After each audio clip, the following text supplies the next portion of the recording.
আসসালামু আলাইকুম এভরিওয়ান, সবাইকে ওয়েলকাম করতেছি তানসিব শাহান মমস ব্লগ ভিডিওতে। আশা করি সবাই ভালো আছেন। আলহামদুলিল্লাহ, আমরাও খুব ভালো আছি। আর আজকে আপনাদের সাথে শেয়ার করব যে বাচ্চাদের খুব সহজে কিভাবে গরুর দুধ খাওয়ানো যায়। এমন অনেক বাচ্চা আছে তাদের মায়েরা হাজার চেষ্টা করেও গরুর দুধ খাওয়াতে পারে না। আর আমি যে টেকনিকটা ট্রাই করতেছি, এটাও আপনারা যদি বাসায় ট্রাই করেন অবশ্যই অবশ্যই আপনারাও সাকসেস হবেন। আমিও একটা সময় কোনোভাবেই আমার ছেলেকে গরুর দুধ খাওয়াতে পারতাম না। অনেক চেষ্টার পরে সাকসেস হয়েছি। তাই ভাবলাম আপনাদের সাথে এই টেকনিকটা শেয়ার করি।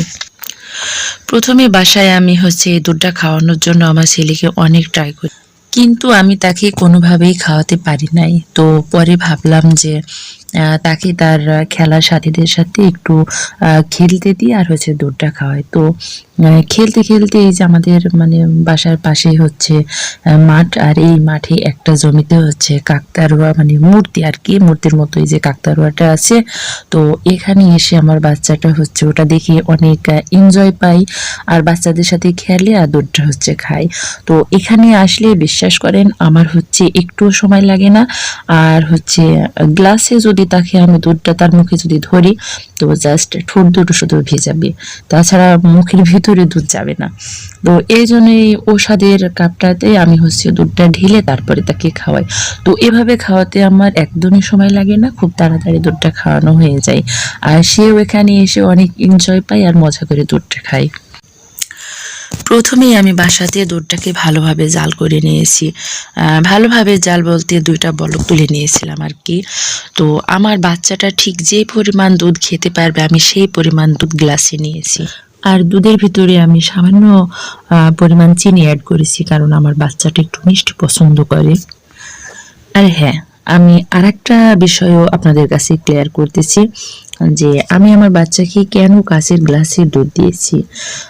আসলে বাচ্চাদের যে কোনো খাবারই হোক না কেন, প্রথমে খাবারের প্রতি আকৃষ্ট করতে হবে, আর তা না হলে কিন্তু বাচ্চারা কিছুতেই খেতে চাইবে না। আর আমার ছেলের এই কাঁচের গ্লাসটা তার খুব পছন্দ। সে বাসায় যদি ভাত বা যে কোনো খাবারই হোক না কেন, খাওয়ার পরে যদি তাকে আমি পানি দিই, তো সে বলবে আম্মু আমাকে ফোলালা গ্লাস দাও। তো এই গ্লাসটা আমার ছেলের খুব পছন্দ, এই জন্য আমি এই গ্লাসে দুধটা নিয়েছি। আর হ্যাঁ, বাসায় একটিবার হলেও আপনারাও এভাবে ট্রাই করেন। বাসার পাশে যদি কোনো খোলা জায়গা থাকে বা এমন যদি মাঠ থাকে, তাহলে বাচ্চাদের খেলার সঙ্গীদের সাথে নিয়ে আপনারাও ট্রাই করতে পারেন। ইনশাল্লাহ আমার মতো আপনারাও খাওয়াতে পারবেন। আর ধৈর্য কাকে বলে, মা না হলে আমি কখনোই বুঝতে পারতাম না। আমার কাছে মনে হয় মা ছাড়া এত ধৈর্য ধরে কেউ খাওয়াবে না। আমার সংসারে যত কাজই থাকুক না কেন, আমার ছেলেটাকে আমি সময় মতো যদি না খাওয়াই তো আমার ভালো লাগে না। তাকে আমি সময় মতো ঠিকই খাবারটা দিই বা খাওয়ানোর চেষ্টা করি। আর এই আমার প্রতিদিনের বিকেলের মাঠ বেড়ানো, ছেলেকে খাওয়ানো হয়, আর এই মাঠে আমারও একটু সময় কাটানো হয়। আর এই শীতের সময় বিকেলবেলায় রোদটা কিন্তু আমার কাছে অনেক ভালো লাগে, অনেক মিষ্টি লাগে। আমার এই ভিডিওটা যদি আপনাদের কাছে ভালো লাগে তাহলে অবশ্যই আমার চ্যানেলটা লাইক, কমেন্টস, শেয়ার ও আমার চ্যানেলটা সাবস্ক্রাইব করে দিবেন। আর আমার এই চ্যানেলটা যদি আপনারা সাবস্ক্রাইব করে রাখেন, তাহলে আমার যে কোনো ভিডিও আপলোড করার সাথে সাথেই আপনাদের কাছে আপনাদের ফোনে নোটিফিকেশন চলে যাবে। আর আমিও চেষ্টা করব আপনাদেরকে নতুন নতুন অনেক সুন্দর ভিডিও দেওয়ার জন্য। তো সকলে সুস্থ থাকুন, ভালো থাকুন, এবং আজকের মতো আমি এখানেই বিদায় নিচ্ছি। আল্লাহ।